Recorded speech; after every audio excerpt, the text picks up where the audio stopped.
Okay, hello everyone. Welcome to the channel GMAT Tutorials. So today we'll be solving exponent related questions of 600 level difficulty. So let us begin. So here we are given one expression and we need to find it is closest to which of the following. Closest. Okay, so let us begin solving. So this firstly we'll try to simplify it. The first step can be like 10 to the power 2. I can take it as common. So what I will get is 10 to the power 6 minus 1 in the numerator. And in the denominator, I will be taking 10 to the power 3 as common. And I will get 10 to the power 4 minus 1. Now this can be further simplified as, now here uh, we are asked to find the value that is closest. So if you observe these two terms in the numerator and denominator, here 10 to the power 6 raised to minus 1 is nearer or is closest to 10 raised to the power 6, and similarly in the denominator 10 to the power 4 is closest to 10 minus 1 is closest to 10 to the power 4. So keeping this in mind, the next step will be 10 to the power 2 upon 10 to the power 3 into 10 to the power 6 upon 10 to the power 4. Now here this gets cancelled out, we get 1. Again this gets cancelled out, we get 2. So we have 10 square upon 10, which is nothing but 10. So answer choice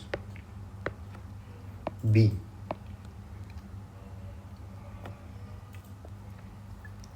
Okay, the next one we have to simplify this expression.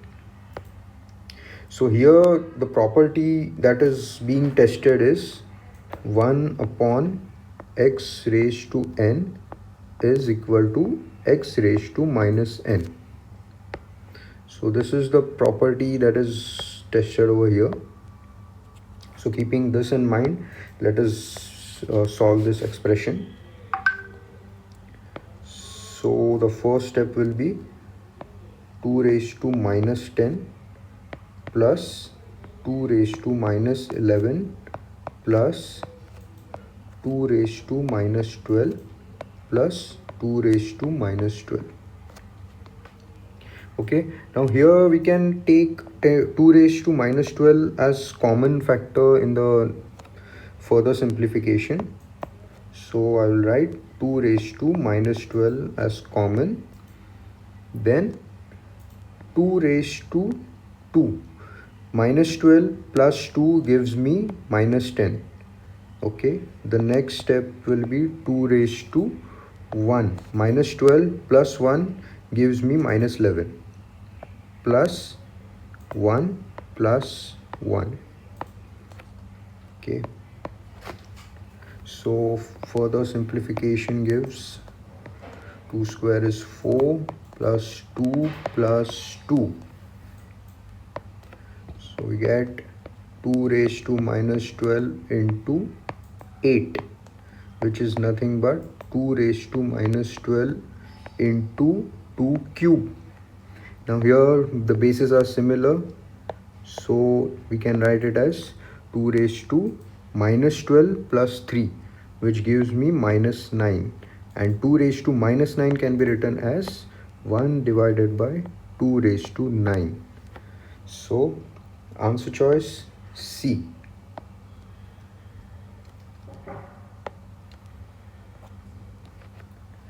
Okay, the next question says if t is equal to 2x plus 1, then in terms of t 4x is what? Okay,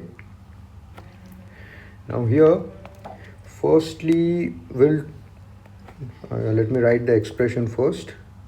So we have t is equal to 2 raised to x plus 1. Now we need some 4x on the right hand side. This is my left hand side. We can keep t as it is. On the right hand side we need 4. So what we can do is, initially I will try to square both the sides. So squaring both sides, I get t square is equal to 2 raised to x plus 1 the whole square. T square is equal to 2 raised to 2x plus 2. This 2 I will be multiplying. Then what we get is t square is equal to 2 raised to 2 into x plus 1. Now here what is being done is, I have taken 2 as a common factor. So t square is equal to 2 square is 4 and 4 raised to x plus 1. Now 4 raised to x plus 1 can be written as 4 raised to x into 4 raised to 1. Now we need to find 4x, the value of 4x. Okay, so here what can be done is, we need to get rid of this 4. So what we can do is, we can divide both the sides by 4. So t square by 4 is equal to 4 raised to x into 4 upon 4. So this 4 cancels out, and here is our answer. 4x is equal to t square by 4. So answer choice E.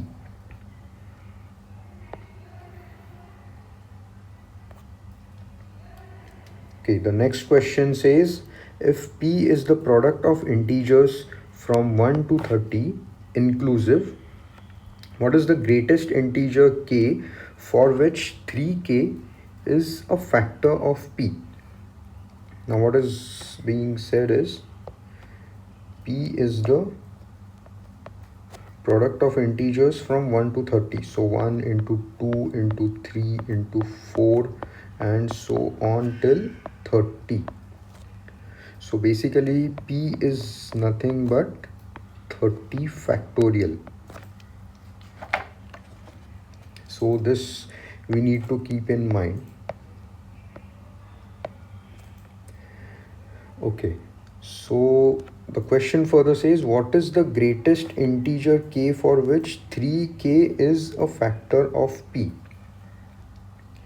Now basically what we need to find out is the highest power of 3 in 30 factorial.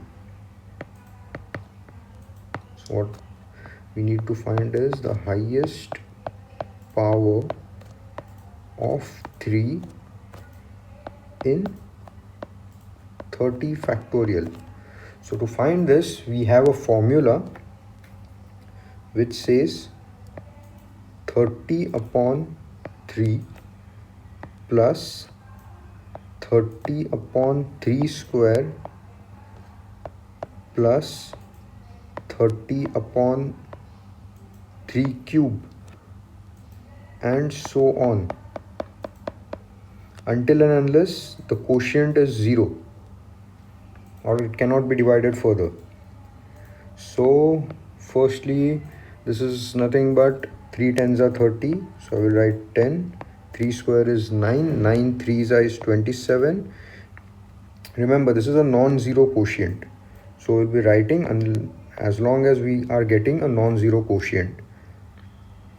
And 3 cube is 27, so 27 ones are 27, can be done. Now further, whatever we do, we'll be getting a non-zero. So we'll stop dividing at this point of time. And 10 plus 3, 13 and 14. So there are basically 14 threes in 30 factorial. So answer choice C.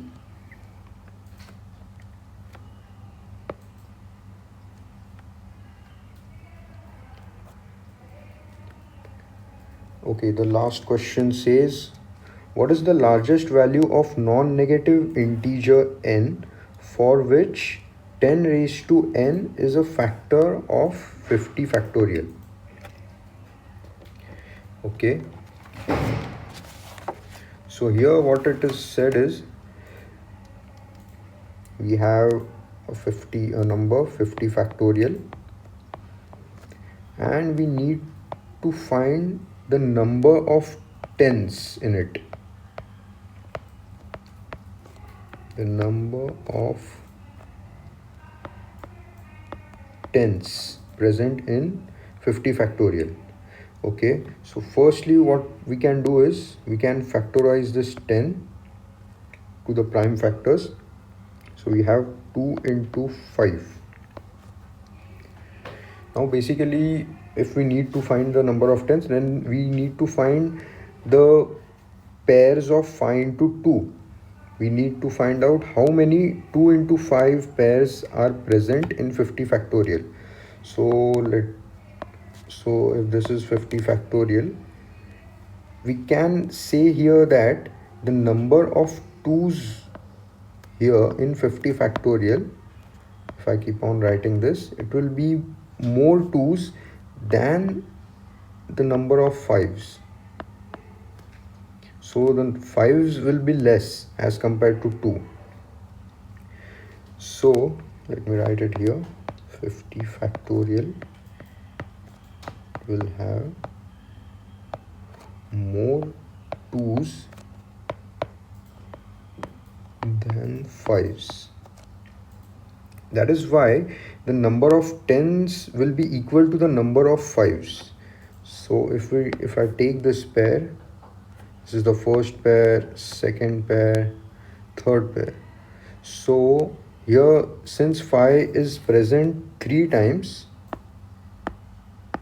our 10 is also present 3 times. So with this logic in mind, we need to find basically the number of 5's in 50. The number of 5's present in 50 factorial. So again we'll be using the same formula to calculate the number of 5's. What we'll be writing is 50 upon firstly 5. Now this will be 10, then 50 upon 5 square will be 25. This will become 2. Then the third term will be 50 upon 25 5s are 125. Now this cannot be divided or it will not result in a proper quotient, so we'll leave it. So what we get is 12. So basically there are 12 5's in 50 factorial. So answer choice C. So thanks a lot for watching the video.